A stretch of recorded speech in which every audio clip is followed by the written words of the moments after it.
the next step will be some kind of sanctions. The debate now is what kind of sanctions.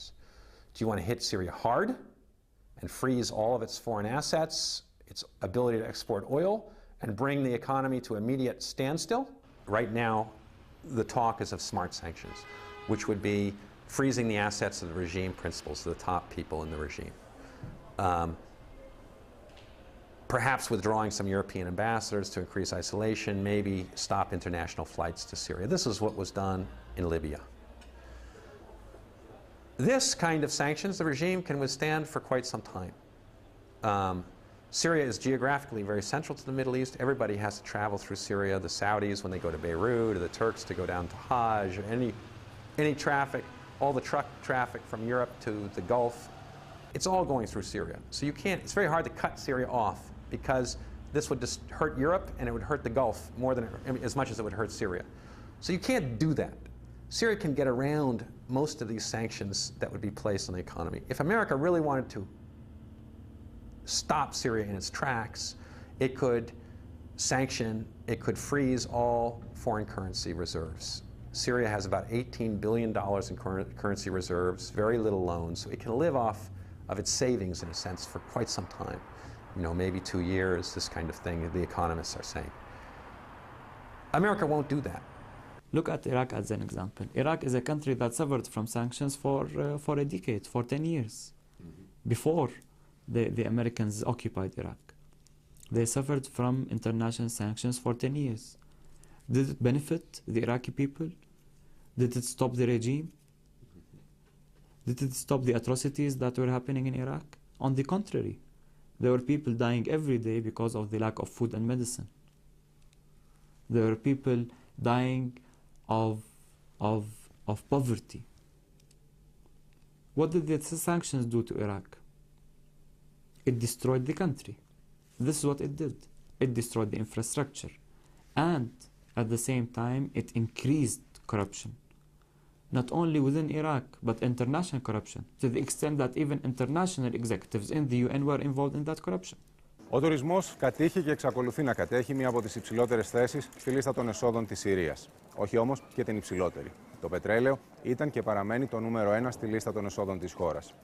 Σύμφωνα τώρα με τις εκτιμήσεις Σύριων αξιωματούχων, ακόμα και με τις πλέον απεσιόδοξες προβλέψεις, αν η υπόθεση της Συρίας φτάσει στο Συμβούλιο Ασφαλείας και της επιβληθούν οι όποιες οικονομικές κυρίως κυρώσεις, η χώρα έχει τη δυνατότητα να ανταπεξέλθει για μια περίοδο περίπου 19 μηνών. Let's say that, of course, we hope that we will never get to that point. I think Syria's full cooperation with the Melis Commission will be proven. I think all countries, most countries are trying to interfere positively to find out a sort of a way out of any blockade or any critical situation that we might find ourselves in with the Melis Commission. But I fully trust that our full cooperation will be demonstrated and that we will never reach that state. كان هناك مسعى لأن تعطى فرصة للنظام كي يسلم المطلوبين وإلا فرضت العقوبات. هذا أولاً. وثانياً أن هذه العقوبات أن هناك حسب علمي تأتي تطمينات كثيرة بأن العقوبات لن تمس الشعب السوري، وإنما ستنحصر بالمتهمين أو المشبوهين الذين يمانعون من تسليم أنفسهم أو من التحقيق معهم. لكن لنفترض كما قلت أنه جرت مثل هذه العقوبات، فأنا أستطيع أن أصف هذا القرار بأنه ظالم بحق شعبنا. Στις φυλακές της Δαμασκού οι πολιτικοί κρατούμενοι εξακολουθούν να αποτελούν μια πραγματικότητα. Επίσης, οι ξένοι δημοσιογράφοι, οι οποίοι επισκέπτονται την περιοχή, πρέπει πρώτα να περάσουν από το Υπουργείο Τύπου, όπου ενδεχομένως από εκεί και έπειτα να φύγουν με τη συνοδεία κάποιου, ο οποίος θα επιβλέπει τις κινήσεις τους. Αυτό όμως που αποτελεί επίσης πραγματικότητα είναι το γεγονός ότι το τελευταίο διάστημα η επιτήρηση των ξένων δημοσιογράφων στην περιοχή και οι κινήσεις τους έχει περιοριστεί σε μεγάλο βαθμό. Αυτό που επίσης αποτελεί μια πραγματικότητα ενδιαφέρουσα για τα νέα δεδομένα στη Συρία είναι ότι η ελάχιστα υφιστάμενη αντιπολίτευση πραγματοποιεί δημόσιες εμφανίσεις, ενώ κάποια από τα στελέχη της μιλούν δημόσια για τις θέσεις τους, για παράδειγμα σε ξένες τηλεοράσεις ή ακόμα και στους τοπικούς ραδιοφωνικούς σταθμούς. Όμως ποια πραγματικά είναι η αντιπολίτευση σήμερα στη Συρία, υφίσταται και αν ναι, σε ποιο βαθμό? Και το κυριότερο όλων, μπορεί να επηρεάσει τις εξελίξεις? There is no alternative, no viable alternative. I mean, many people might say, okay, this opposition might play an alternative or might be able to replace, the regime. I don't think so. As I said, the opposition in Syria actually is an elite movement. And this elite movement actually doesn't have great support among Syrians. Most of them are unknown for the Syrian public.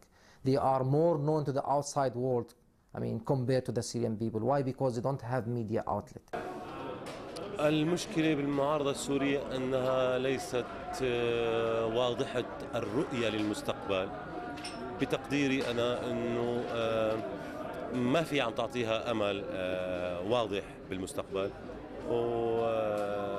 وعم المواقف الأمريكية عم تجعل من مواقف المعارضة أكثر تعثر وأكثر تردد. More than 2 million people of Syrians actually they can't provide themselves with basic needs. So what people really care about in this country, and I'm talking still about average Syrians, the majority of Syrians, is how to improve the economic situation in this country. Not so many people are calling actually for political reform. Political reform is only demanded by intellectuals, by people who would like actually to see change in this country, to see political change in this country. The regime here in Syria is still very strong, and certainly there is no way, if the Americans believe that they can bring the regime down from inside, there is no way, that they can do it. Με βάση πρόσφατη μελέτη του Οργανισμού των Ηνωμένων Εθνών, το 30% των κατοίκων της Συρίας ζουν κάτω από το όριο της φτώχειας. Οι αποστάσεις μεταξύ πλούσιων και φτωχών αυξήθηκαν την τελευταία πενταετία, ενώ η κοινωνία των ασθενέστερων στρωμάτων αυξάνεται σχεδόν σε ποσοστό 2% ετησίως. Λίγο πριν εγκαταλείψουμε τη Δαμασκό, επισκεφθήκαμε το τμήμα δημοσιογραφίας του Πανεπιστημίου. Τα μέσα ενημέρωση στη Συρία εξακολουθούν να βρίσκονται υπό κρατικό έλεγχο και το ζητούμενο για εμάς ήταν η άποψη των φοιτητών για τα τεκτενόμενα.